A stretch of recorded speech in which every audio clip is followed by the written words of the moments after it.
Okay, Farmer Boy, Chapter 25, Threshing. The wind howled and the snow whirled, and a mournful sound came from the cedars. The skeleton apple trees rattled their branches together like bones. All outdoors was dark and wild and noisy, but the solid, strong barns were quiet. The howling storm beat upon them, but the barns stood undisturbed. They kept their own warmth inside themselves. When Almanzo latched the door behind him, the noise of the storm was not so loud as the warm stillness of the barns. The air was quiet. The horses turned in their box stalls and whinnied softly. The colts tossed their heads and pawed. The cows stood in a row, placidly swinging their tasseled tails, and you could hear them chewing their cuds. Almanzo stroked the soft noses of the horses and looked longingly at the bright-eyed colts. Of course he did. Then he went to the tool shed where Father was mending a flail. The flail had come off its handle, and Father had put them together again. The flail was an ironwood stick, 3 feet long and as big around as a broom handle. It had a hole through one end. Its handle was 5 feet long, and one end was a round knob. I'm going to show you guys a picture of what these flails might have looked like so that you can envision this. And I'll bring these in on Wednesday so you can see them up close. But if you can see this and kind of imagine how he put them together and he looped the leather through there. This is where they would hold them, and this is what they would beat on the ground with the wheat. Now they're going to talk about something else, how they started threshing the wheat. And I'm going to show you this picture so that you can envision it. And again, I'll bring this in on Wednesday. But you can see the men, how they hold them up over their arms, and the shorter end comes down and it hits the wheat.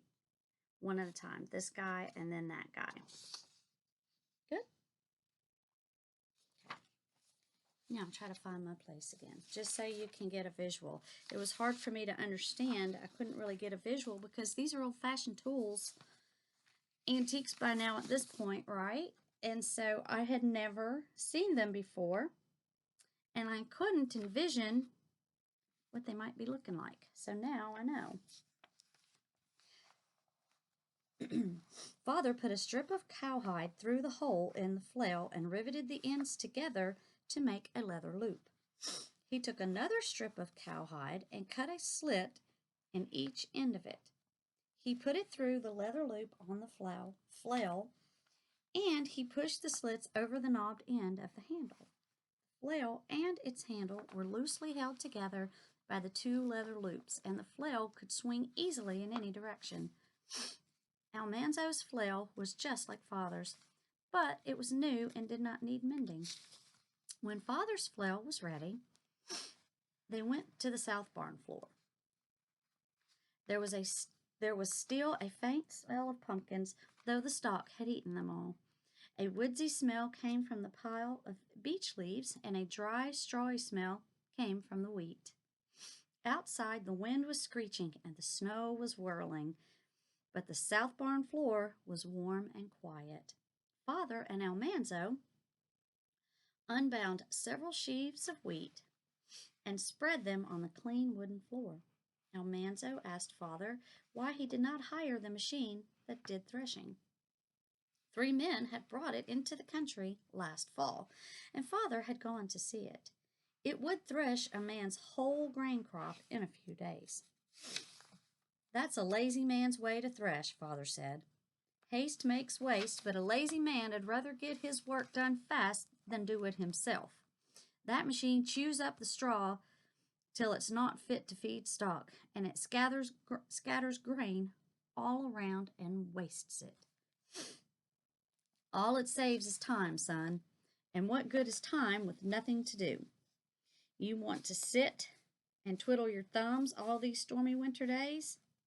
No, said Almanzo. He had enough of that on Sundays.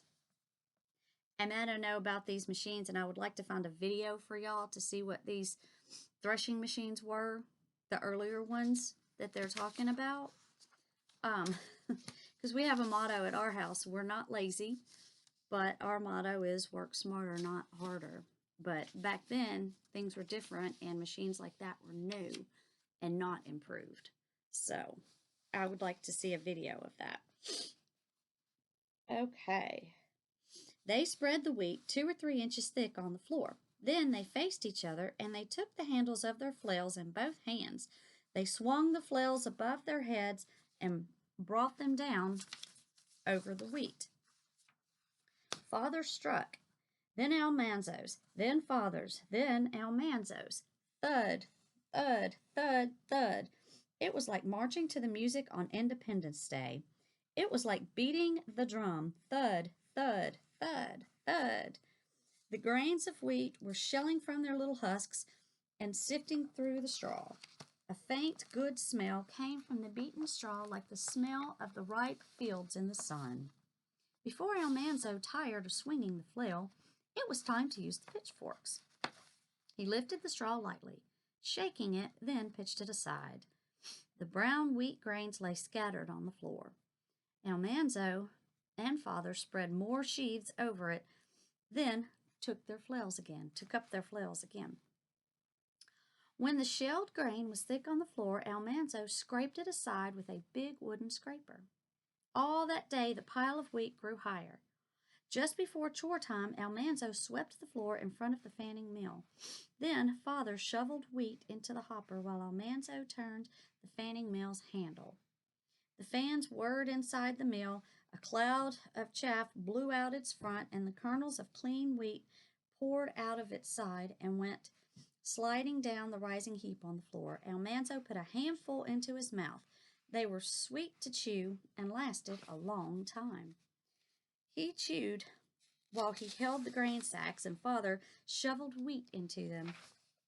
Father stood the full sacks in a row against the wall.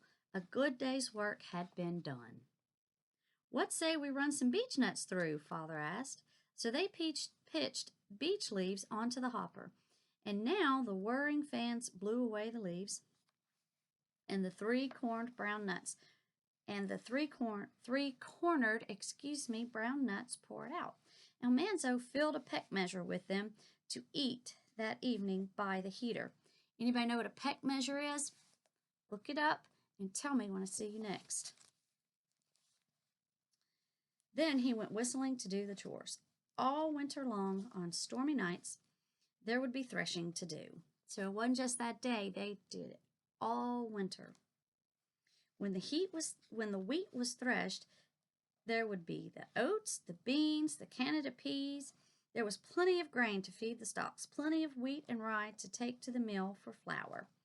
Almanzo had harrowed the fields, he had helped in the harvest, and now he was threshing. He helped to feed the patient cows and the horses, eagerly whinnying over the bars of their stalls, and the hungrily bleating sheep and the grunting pigs. And he felt like saying to them all, "You can depend on me. I'm big enough to take care of you all." Then he shut the door snugly behind him, leaving them all fed and warm and comfortable for the night. And he went trudging through the storm to the good supper waiting in the kitchen. End of that chapter. That was a good one. That is a lot of work that they do. Can you imagine? And my kids fuss when I ask them to do the trash dishes in their room.